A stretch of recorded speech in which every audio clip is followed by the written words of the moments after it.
Happy Friday, everybody. Welcome to the best show about plastic surgery in the United States and possibly the world. Today's topics. First off, the massive impact that social media has had on plastic surgery over the past few years. We're going to break it down, the good, the bad, and the ugly. Next, there's a new warning about the miracle weight loss drug that we talked about on a previous episode, and we're going to let you know about it. Lastly, Sarah's going to go over some excellent anti-aging skincare, and it's coming up right now. Live from Lincoln Center in the heart of the Dallas Metroplex, this is Nip Talk, an honest and uncensored show about plastic surgery, health, beauty, and lifestyle. With your host, plastic surgeon Dr. Bruce Hermann, and your co-host, entrepreneur and social media influencer Sarah Bennett. Now it's time to discuss the good, the bad, and the ugly of the topics everyone is talking about. It's time for Nip Talk.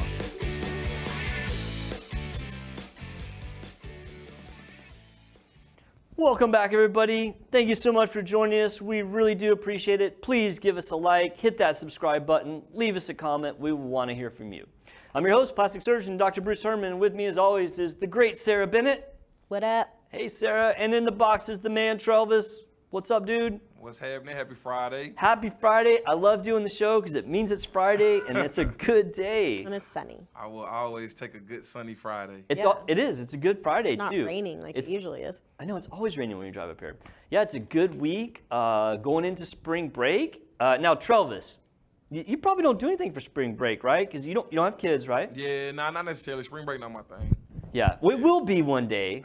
It's funny with spring break, right? Because when you're young, College. like college or younger, like spring break's the greatest thing ever. Mm-hmm. And then you get out of college and it's like you forget about spring break, and then you get to be our age, and suddenly spring break is a big thing again. Yeah. So are you doing anything for spring break? Mm-hmm. What are you doing?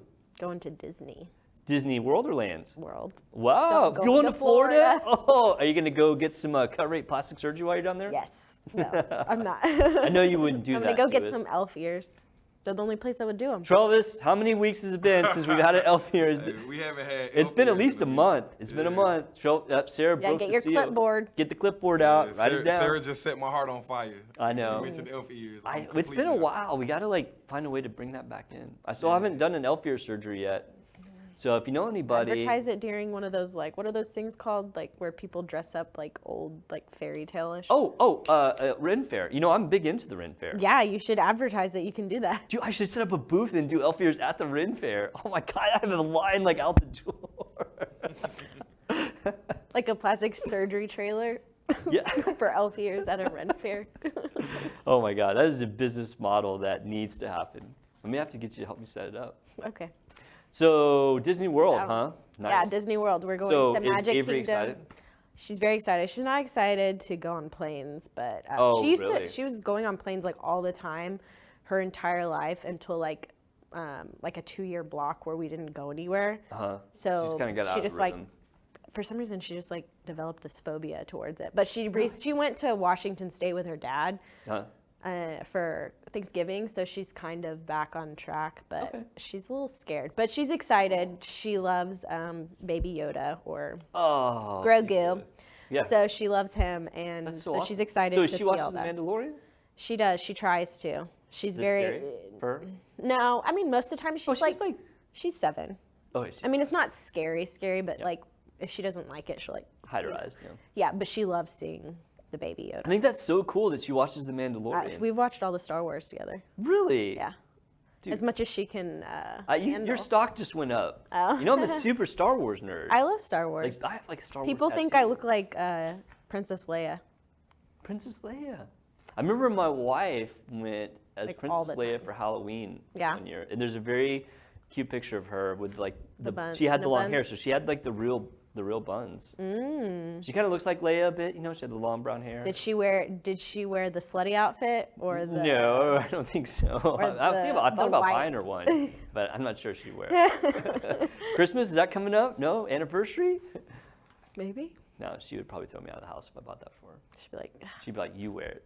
She probably would. All right, so, well, I got to have a full report about Disney World next week. That's so Yeah, awesome. I'm excited. I haven't been since I was 4, so I don't even remember. I'd be interested to see what the Star Wars stuff is like. I'm not a huge... We're going to Magic Kingdom, and then the next day we'll do Hollywood Studios, which is where the Star Wars stuff is. So we're going to go to Colorado. My brother lives in Denver, and we're pretty close. And so we're kind of cheapskates. We drive up there, we stay with my brother, and then we drive to the mountain each day and go That's skiing. a pretty drive, though. It is. I like that drive. That's a drive that I made with my daughter. Oh, yeah. Yeah, on the On your motorcycle. butt, We're taking yeah. a car this time.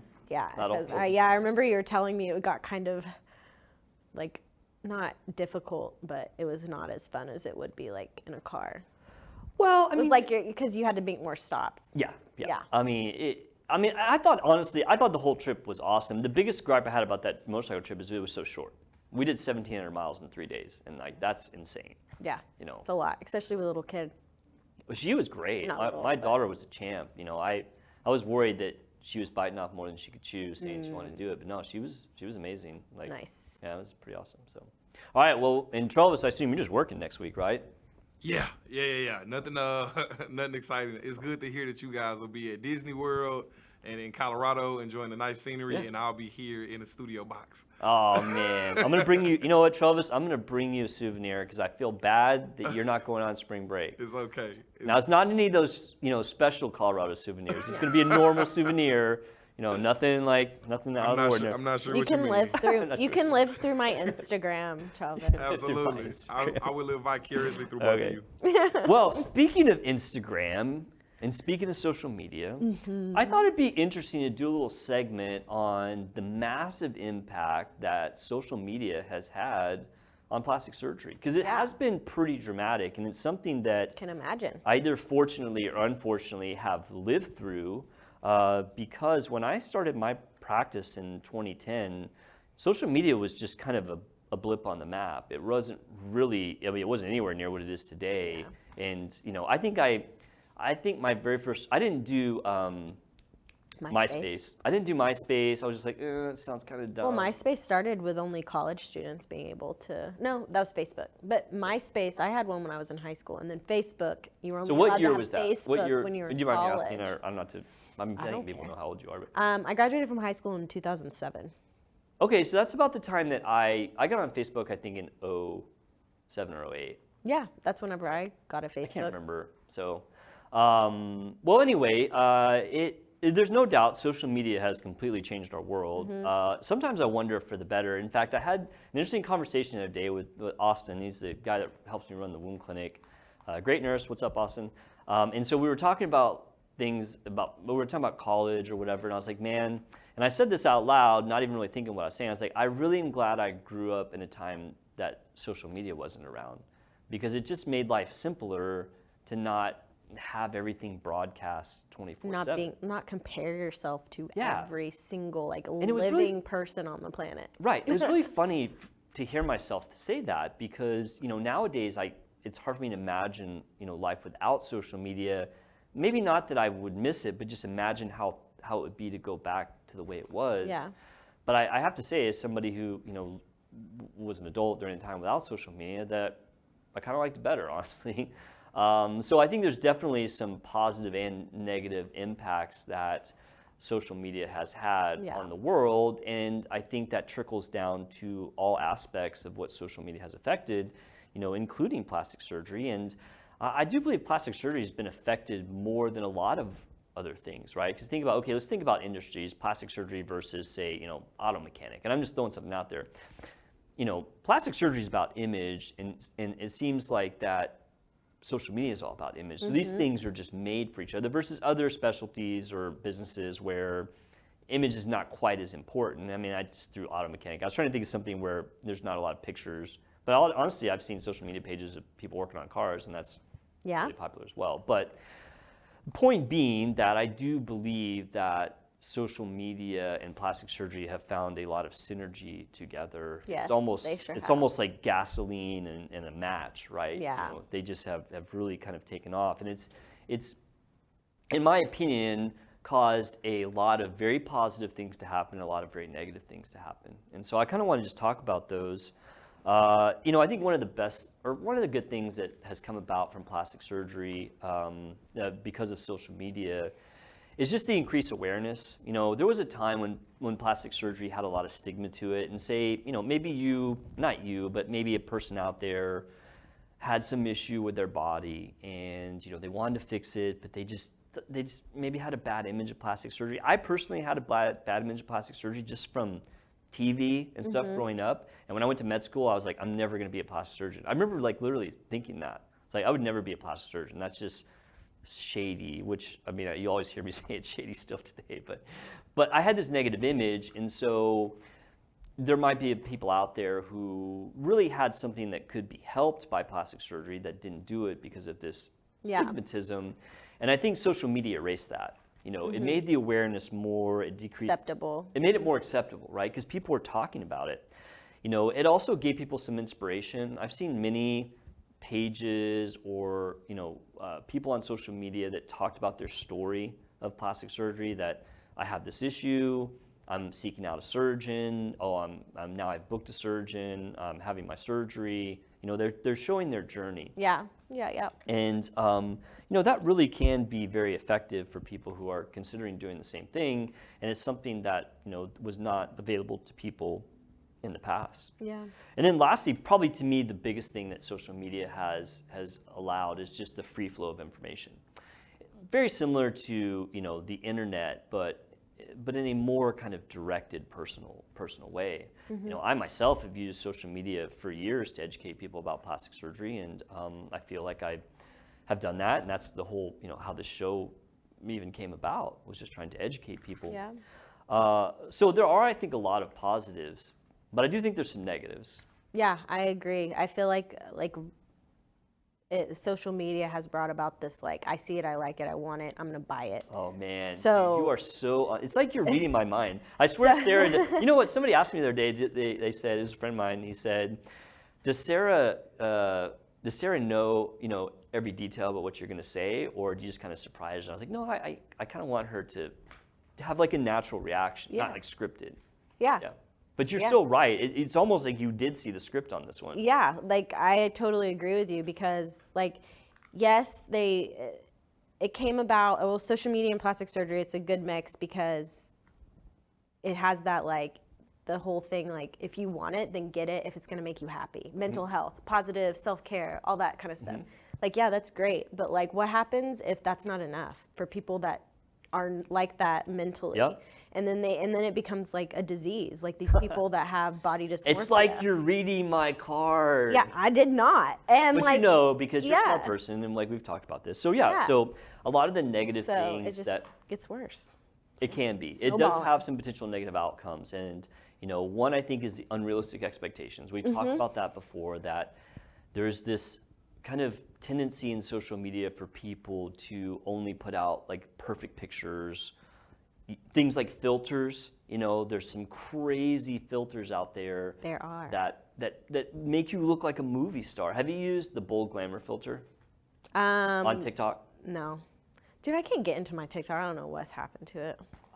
Man, I'm not a fan. It. Oh, I did come off TikTok probation or whatever. Oh, nice. I told you my TikTok was on probation because of my videos about medicine were getting tagged as graphic. Did I tell you about that? Yes, you did. That's so annoying. I actually logged on the other day and I found that I'm off probation now. So I still haven't posted in forever. I need to, but anyway, so unrealistic expectations. Yes. You hit it, impulsiveness. Yes. And I do this too. I've been on social media and I see an ad for something and I'm like, I'm going to buy that. I'm just going to buy it. Yeah, you're I'm tired of seeing this. Yeah, I'm tired of seeing it. I'm just going to buy it. Yeah. So impulsive decisions. Also, when you talk about information, there is the risk of it being bad information. I see that all the time on social media, whether it be plastic surgery or other medical, topics. The big one was COVID. Yeah. When COVID hit, there was a just rush of bad information out there on all aspects of it, whether you're for masks, against masks, for vaccines, against vaccines. It was just a bad information smorgasbord. And it was, I don't know how people waded through it. It was just too much. And then lastly, you said it again, the addiction. People, and this can kind of go into people who are creators where they may go get a procedure done and they see this kind of reaction from their followers. Increase, yeah. And they're like, I want to do that again.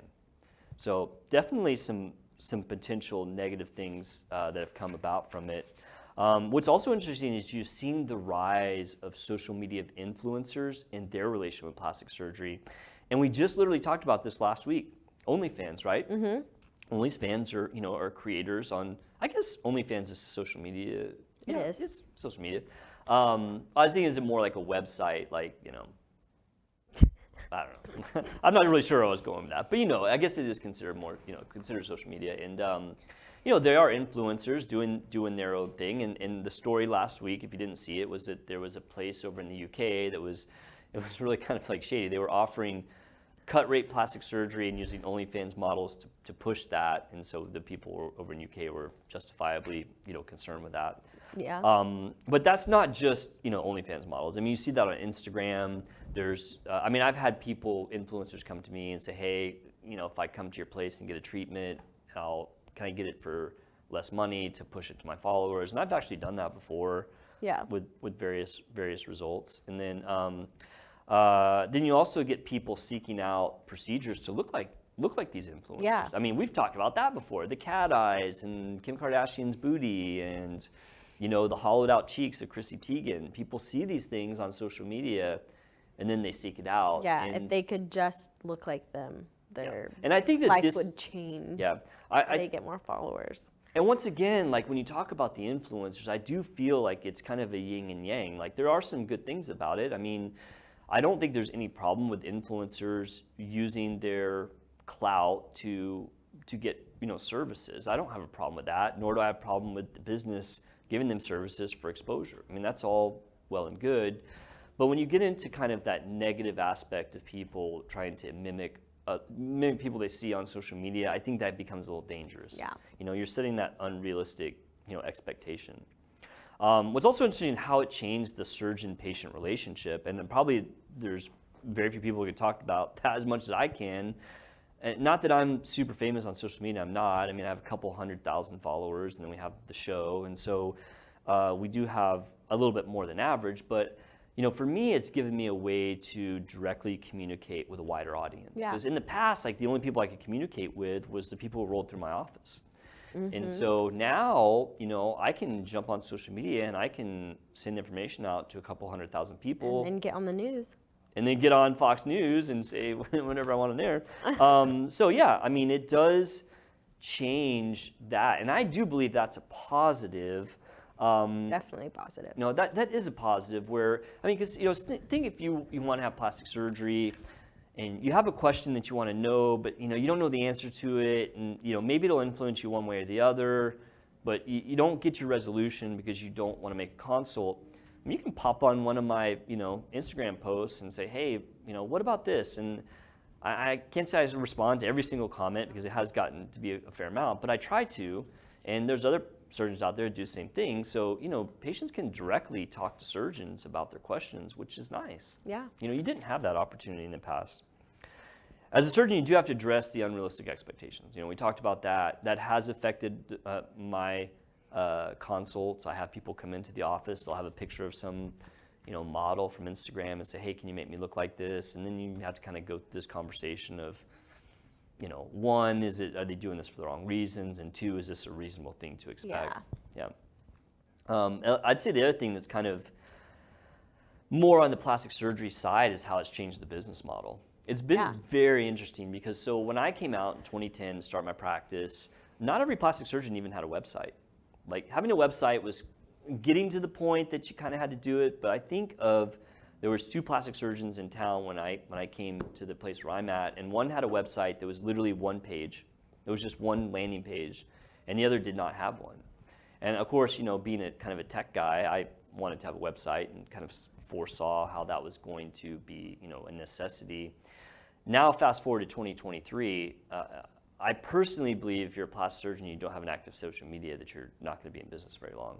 Yeah, like I feel like if you have a business, you have to have a brand. Right. It's like you have to be promoting yourself on social media. Yeah, and that's an interesting question is that every business or, is it certain business? I do kind of think it's every business for the most part, or anything that does have branding. I would consider your store definitely as a brand, obviously. You know, I think about, okay, well, what business wouldn't? I mean, there's bound to be some out there that it's less important. Yeah. But things where image is important, you know, commercial retail, especially like boutique shopping, plastic surgery, I mean, it's a necessity. I mean, you have to be out there making posts, putting, you know, for me, putting befores and afters, like showing your work or your products in your case. And, you know, it adds expense. It adds time because, it's one or the other, or sometimes both in my case, where I dedicate X amount of time to social media, you know, like the show or like coming up with posts. And then I still have to pay someone to help me manage it all. Yeah. So it's just really been very interesting to see how plastic surgery has just been like a bombshell change to our industry. But I guess to be fair, it's the same with everything. Yeah, I wonder if it'll ever go away. Sometimes I kind of want it to go away. Like I said, you know, I literally just fell out of my mouth the other day that, man, I'm glad I didn't grow up in, I'm glad when I grew up, social media wasn't, Yeah. you know, and cell phones, like everyone carrying cell phones. Yeah. It was just simpler. Yeah. But nowadays, it's like, you know, if you said, I'm going to take away your iPhone, I'd be like, wait, no. Let me check. I need it. Check my stuff. Yeah, let me check my stuff. So, well, anyway, let me know what you think about social media. You know, are there still jobs out there or businesses that don't need social media? That's kind of an interesting thought. Love to hear what you have to say. So leave us a comment and let us know. Yeah. All right, we got an update segment now. So you remember when we talked about the weight loss drug, the miracle weight loss drug? Yes, the one that's for diabetes. That's right. Yeah. Sarah, dude, you are so smart. Do you run Well, around? I was doing research whenever I was picking my topic, and I came Oh, across you the saw some updates. articles? Yeah, so Nice. It's funny, from doing this show, I have to say I feel more knowledgeable now than I did, say, a year ago, because it happens to me literally all the time where I'll be somewhere, usually like the OR or like, you know, one of the clinics or hospitals, and somebody will say something about a topic. I'm like, oh, I know about that. I did a segment about that on my talk show. And they're like, Yeah. what? I'm like, oh yeah, let me tell you about yeah, it. it keeps you more in It keeps touch. you up to date, right? Yeah. Travis, do you do that? Do you get your friends, like, do they think you're smart because of the stuff we talk about on the show? Or?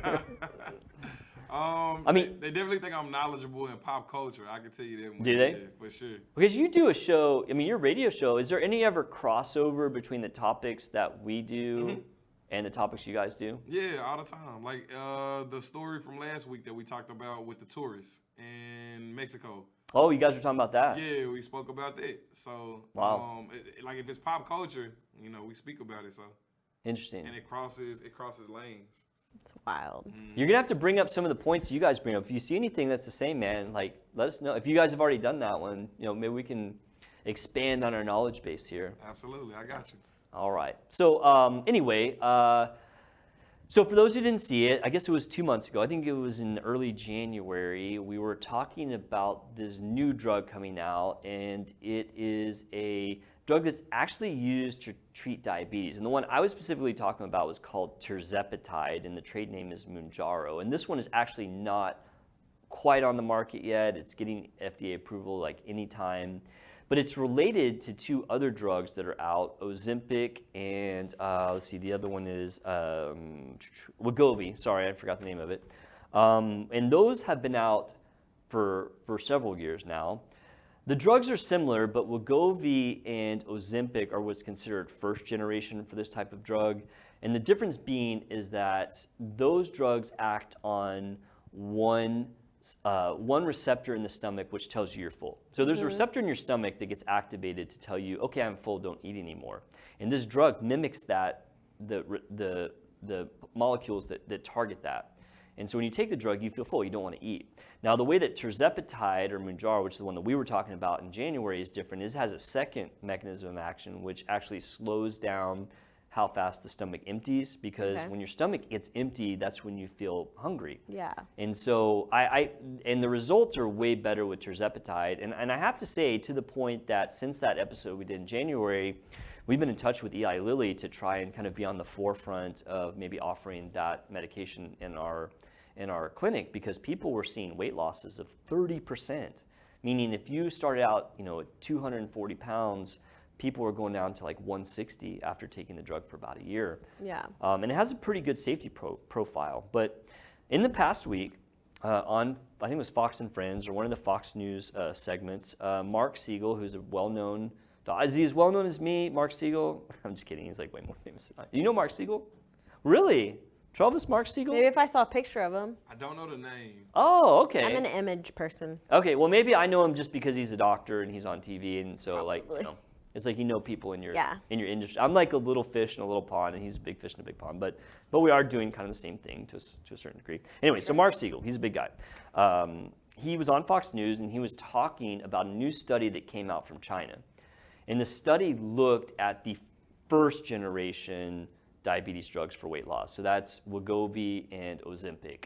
And it should be stated that this study was a mice study. So what that means is the research was actually giving the drug to something, but it wasn't a human, it was a mouse.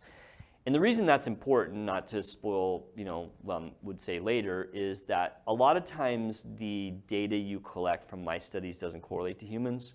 I mean, we're both mammals, right? Mice Right. and humans, but we're not exactly the same. No. And so drugs do have different effects on for example, Coumadin is a rat poison, and humans take Coumadin all the time. But Yeah. that's more of a dosage thing, not necessarily physiology. But Yeah. I digress.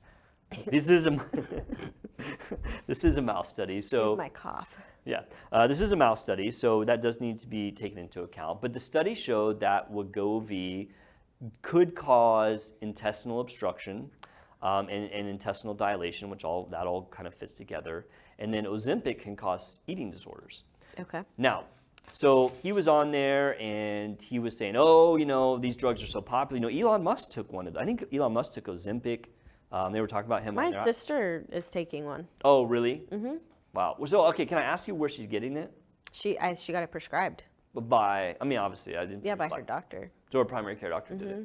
Yeah. Well, she was on track to be diabetic. It's like she's on that Oh, so pre-diabetic. she was taking it for diabetes. Well, she hasn't been diagnosed as the diabetes, but like when you pretty much are, whenever I was in school, if you were pre-diabetic, you had diabetes pretty much. You just had it in a situation where it could be reversible. Yeah.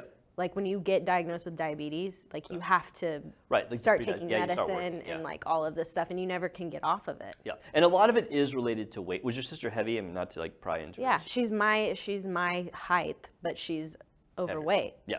Yeah. A lot of times, as people gain weight, it puts you into like a pre-diabetes or even a diabetes state. So the drug can definitely help that. Yeah, with weight loss. I'm interested to see. I haven't seen her in a little bit, so Really? I'm Does she live around interested to here? see. She lives in Austin, Awesome. Okay, so I'm interested to see if it. So Mark Siegel was all like sounding the alarms about Ozempic and Wegovy because of this study, and not like crazy sounding the alarms. He's like, oh, we need to be careful, But that's how a lot of those doctors are. Everything is like, oh, this is a big deal. I don't know. So I was getting my thoughts on it, and I'm kind of more a gray area about this. And some of the things they did talk about was the fact how now Weight Watchers is doing these drugs via telemedicine. I do kind of have a problem with that. I think that if you're going to take these drugs, it does require actually visiting a physician in person. And, these are not unsafe drugs, but they can have some potential side effects. One, you want to make sure that you're not losing too much weight, or that you're, on this drug for a long time and it's, causing potential issues. So you need someone to kind of follow you. And I don't know if telemedicine is the best way to do that. I'm not sure how I guess Weight Watchers is hiring doctors to do that. And so, I don't know. My parents did Weight Watchers. like back the original Weight Watchers. Yeah, where they like weekly meetings and like weigh in and like all that kind of stuff.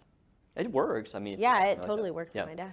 So they were talking about the potential risk, which I'm not like really sold on that risk, because one, it's a mouse study. Two, these mice are on the drugs for like 2 years.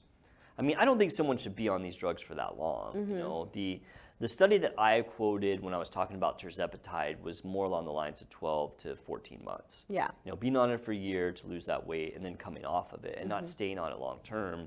There is the potential for rebound, but the way I would this is how we would do it in my office, and I'm hoping we get the chance, is, you'd go on the drug, and then when you get to your weight loss, then you do life modifications to keep that weight steady. It's not like you take you get the weight loss and you come off it and you start doing all the things that cause you to gain weight in the first place. Yeah, you it's would definitely educate a people. lifestyle change. I'd send them to your CrossFit gym. Shoot, dang, yeah, you should. Yeah, that's what I was reading about whenever I was looking at stuff to talk about, because I figured you would talk about this because it was new. But yeah, whenever I saw it, some doctors were saying to their patients that if they went on it, that they would never come off of it. That they warned them that I think that's crazy. This is a forever drug that you have to take for the rest of your life. Well, okay, et cetera, so et cetera. I would say if you're taking it for diabetes, maybe. Yeah. But there's definitely a distinction between taking this drug for diabetes and taking it for Yeah, weight they loss. were saying for everything. Like, weight you loss. start this drug for I would that, disagree then with it's that. because it's like, if you get off of it, you're just going to be back in the same. I mean, I don't know if that's situation. true because I mean, I could see how that would happen, because there's people that go get surgery, and like, you know, the bariatric surgery, and they lose 100 pounds, and then after all that, they still gain 100 pounds back within like 2 years. You know? I personally haven't seen that happen quite as much as. Yeah, but I mean, that's what they said in that article I was reading. I don't know. Maybe. Yeah. I'm gonna give that one a maybe. I mean, that's what, I mean, it's not, I mean, I don't know. That's just what I was reading in that article. The doctors were saying that, like, it's You'll have to forever. send that to me. I'd like to look at it. Just email it to me. I do want to check it out because Yeah. I'm interested in these drugs. You know, the ones that they're talking about, Ozempic and Wegovy, had like a 15% weight loss. You know, this new one has a 30% weight loss. Like, it's twice as good, which means you could have people on it for less time, I think. Yeah, to get the same effect. I would definitely think that if you go on it, you should You try to with get off of it. I yeah. think You should be on I it. think that I think you should they should be linked up with or recommended a nutritionist. Yes, or exactly. something. That's how what we wanted to do is have this kind of comprehensive And a physical plan. trainer. Mhm, Yeah. So I'll keep you maintain posted. it. So obviously with this article coming out, my personal thoughts, I mean, as long as you're talking to a doctor about taking this drug and not just getting in like some back alley or like over the internet, you probably don't have anything to worry about. Your doctor's going to watch out for you. So, you know, this study is interesting. It is in mice, which doesn't necessarily correlate to humans. These mice are on these things for long periods of time, which I don't think you should be on the drug for that long.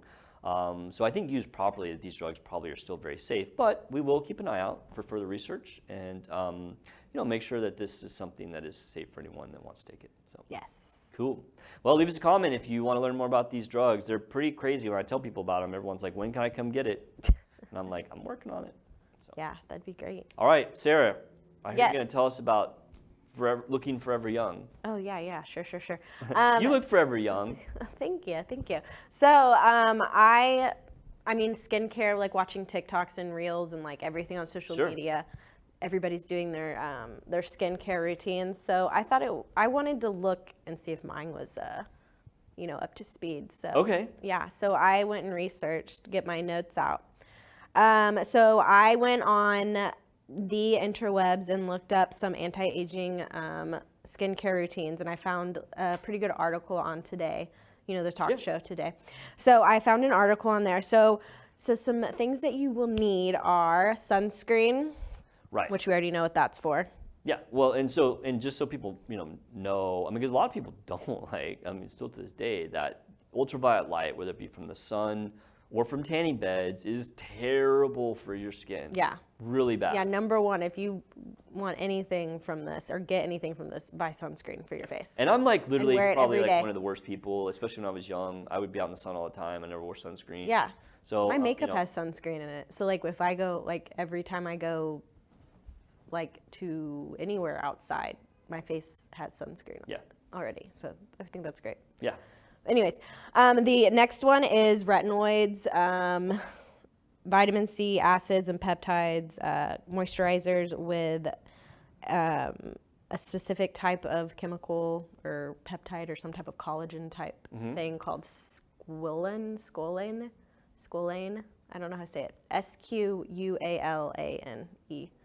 Squalene? Yeah, I'm not familiar with that one. squalane. I don't know. It's in moisturizers. Apparently, Okay. it's very Well, all those other things you were mentioning are Extra. very common things that are found in skincare products. Yeah, and you see for that real. in like all of the products out there, even the products I carry in my office are Mm-hmm. oftentimes, you know, collagen, vitamin C, you know, all those things. Yeah, for sure. So, I mean, and retinoids, so those are for diminishing appearance of wrinkles by thinning hyperpigmentation and stimulate collagen production.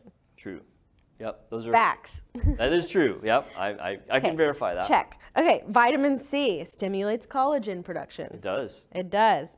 And then specifically apply this before sunscreen, because once you put vitamin C, apparently, on your skin, it's very moisturizing, and it really gives your skin a lot of hydration or something, or collagen, I guess. And once you put the sunscreen on it, like, just makes it Even better. It traps it in there. Yeah. Yeah. It's a good defense. That's actually again. a good tip, because you don't oftentimes think about if you're using multiple products. Yeah. Should one go Yeah, first? I'm going to go over the steps. Yeah. Oh, the stealth. They have steps. Well, yeah, you're gonna yeah, educate me. I have to admit, I don't use a lot. Men of usually skincare don't products. have a skincare Yeah, routine. I don't. It's so bad. So maybe I you should. can develop one now. Okay, Will you help me so make an outline? yes, acid. I'm gonna So ask ChatGPT to make me a skincare outline. they bet they would for men specifically. They I'm bet gonna they'd ask give it. you products. You know, too. I love ChatGPT. I wish I had it. Okay, glycolic acid. So this is it's for exfoliating skin. Okay. And then hyaluronic acid. It's found naturally in your skin. You know what and it's hyaluronic acid is 1,000 the main times in component of? water. What? Fillers. Really? Yeah, like Nice. Juvederm or Voluma. That's the main component. Yeah, and then both of those minimize fine lines and wrinkles. Yep. Peptides. An amino acid stimulates new collagen production, improves appearance of fine lines and wrinkles. And then moisturizer. Look for that word that I don't know how to pronounce. Squalane. We're gonna figure this out. How do you spell it? Squalane. Squalane. I'm gonna have to look that up. I mean, Squalane. I'm familiar with skincare products, but I haven't dig down into the ingredients Yeah, well enough. it's a lipid. Oh, it's a lipid. Okay. Yes, well, yes. Let's just call it. So anti-inflammatory lipid. So it reduces redness in skin, and also Now, is that something produces that's in a lot of products, or you have to specifically find that one? You have to specifically find it. that. So, and it's produced naturally in the skin as well, and it Okay. reduces as you age that lipid in your skin. And everything decreases as we age. The elasticity, like the lipid content. Yeah. We start falling apart. And the sun makes it happen faster, people. So we can wear sunscreen. Okay, so this is the preferred skincare routine. Of course, you want to cleanse your face. Real quick, breaking news. It's pronounced squalene. Squalane. Yeah, that's what the Google phonetic pronunciation. Oh, you're on Google Phonetic? Yes, nice. Saved by the producer. Squalene. Squalene. Squalane. Okay. We knew it was squalene. We just wanted to make sure that you weighed in on it. So Thank you. you passed, Travis. Okay, so number one, you want to have a clean face. So get yourself a cleanser. Right. I use that's probably another word you're gonna have to look up. Cetaphil Cetaphil. Yeah, Cetaphil. Yeah, I know. From That's like one of those number one dermatologists recommended, and it's like very simple. It's like It's very clean and basic. yeah. So first you're gonna have to clean your face. Next you're gonna want to, you can exfoliate or you don't have to, but it's recommended to do that 1 or 2 times a week. I'm sorry. Okay. And then after that you're gonna apply toner, and you can find toners like anywhere. I'm not really sure. I don't know what the purpose of a toner is. They didn't really go over it in that thing, but this is specific to anti-aging though. So toner is not specific to anti-aging apparently. Okay. But you're gonna wanna apply a toner. And then You're educating me. I have to say, I have a toner. I use rose water. is it that can be the used as- brand, or it's it's like like- actually water that had It's roses? rose water. Yeah. So it's water that had roses in it. Yeah. And okay, It can be used as like a toner. interesting. I don't. Yeah. You know what you should do? Remember how was it last week we were talking about like your subscription thing on? I made a video today about my skincare routine. I haven't posted it yet though. That should be your exclusive content, like Sarah's skincare for men. I mean, who wouldn't take skincare advice from you? I mean, you're a beauty expert. Obviously, you have your own talk show. Sure. You should be like, that should be like one of your pushes. Be like, I'm I'll try it out. skincare expert. I'm gonna have. men. That's what we're gonna do. Travis, you gonna subscribe to her skincare? I'm going to do an experiment, and I'm going to have a subscription based off of these things that you're telling me to do. And I'm gonna Let give me a ask report. you, like, if it's not too personal, like, how much does a subscription cost to this? Is this like a monthly thing, or? Yeah, like you can make it anywhere, however much you want. Mine's like $5 or something, and there's like 20 people that pay for a subscription to my Instagram. Dude, you need to like $5. tap into that. Like, you should do the skincare stuff. If you get rich doing that, I want like a little tiny slice for recommending the idea. Okay. I'll see what I can do. Okay, so after toner, step 4. Now, apply the serums. Okay, the serums. Okay. The serums are the retinoids, the acid peptides, and the vitamin C. So if you're going to apply retinol, you need to only do that at night. That's recommended to only do at night. Okay. So your nighttime routine. Your morning routine should consist of the vitamin C that we talked about. Right. But you can apply the acids or the peptides that we talked about, like at your morning and your night if you want to. Now, let me ask you this. So you've laid out the skin, or is there more? I'm sorry. Yes, there is more. Oh, okay. I'm gonna let you finish then. And then I have a question if I can remember it. Yes. So step 5, apply your eye cream if you have any. So like for your eye wrinkles and all that I'm stuff. starting to get wrinkles around my eyes 'cause I'm getting old. I mean, same. Can you zoom in on these wrinkles, Travis? Like here, they look bad on the camera. Is it bad? Wait, I gotta look at the right camera.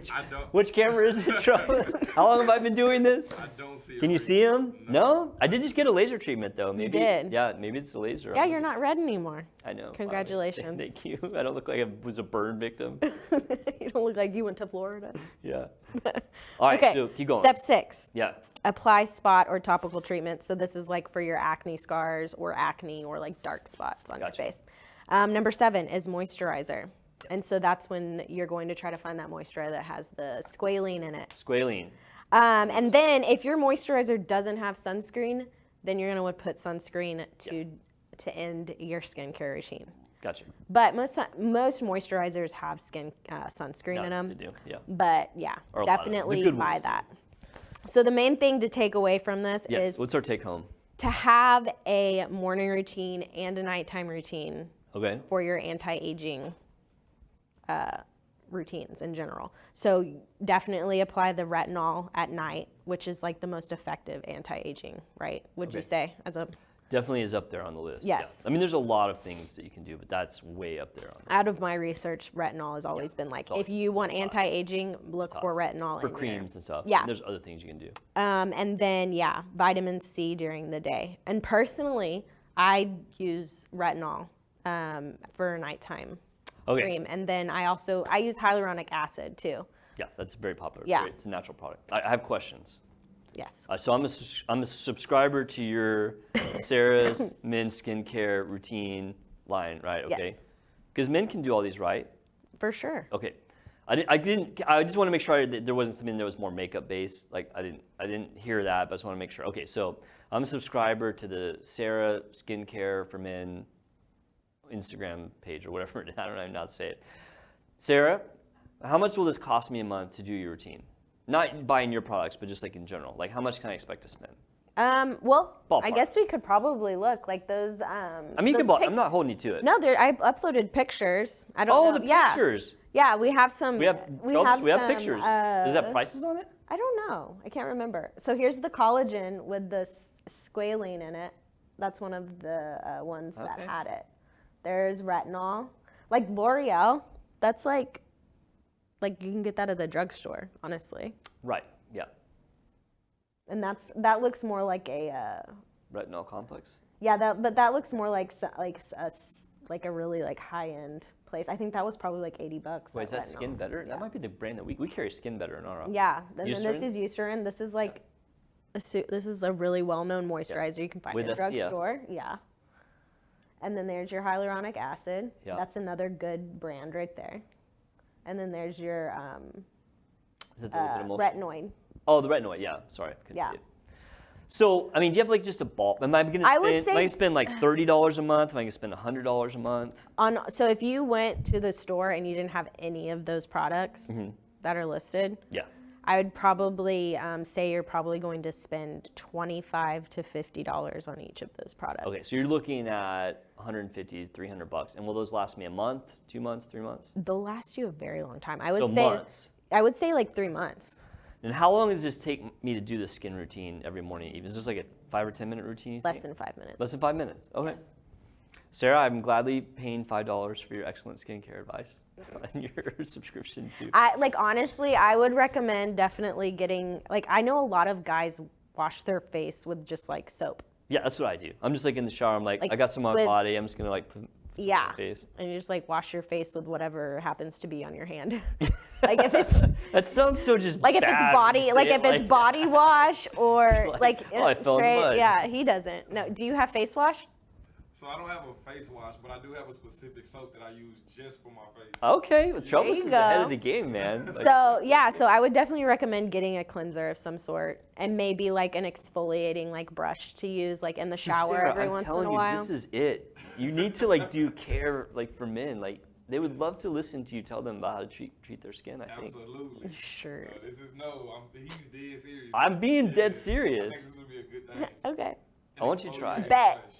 Bet. I'm gonna look for an Bet. exfoliating brush. Dude, I know that you're fixing to go on spring break. So while you're on vacation, I want you to like plan this out Okay. on paper or get ChatGPT. Oh, by the way, I wanted to tell you. Give before me we your end- email address and then Before I'll. we end, so I was telling my wife like a week or so ago, I was like, hey, you need to get on ChatGPT because I actually use this thing all the time now. I and know. I remember I told you to get it and you said you couldn't. It's full. I'm on like a wait list or something. You need to double check. My wife got on it the day that I told her. I've been meaning to tell you that. I was going to text you. Maybe I need to check my email. Maybe you should. Because she literally signed up for an account and she's in. So I think that you applied when there was a waiting period. And then probably you got an email that said, okay, sign up now. And Yeah. it'll change your life. Travis, do you use it? I know I've asked you this before. I don't personally use it, but I know we do use it up here in the studio. Really? Yes. Wow. Sometimes to like code even like websites. Yeah. So It's amazing. We have used it before here. Shoot. You guys, if you don't know what ChatGPT is, you need to find out. So, all right. Anything else about skincare? Nope. If you're on Insta, go check out Sarah's subscription for men's skincare products. And it's going to be the big thing, I'm telling you. There's nothing out there like it. Okay. If you don't do it, I will. But you should do it. They'll want to listen to you more than me.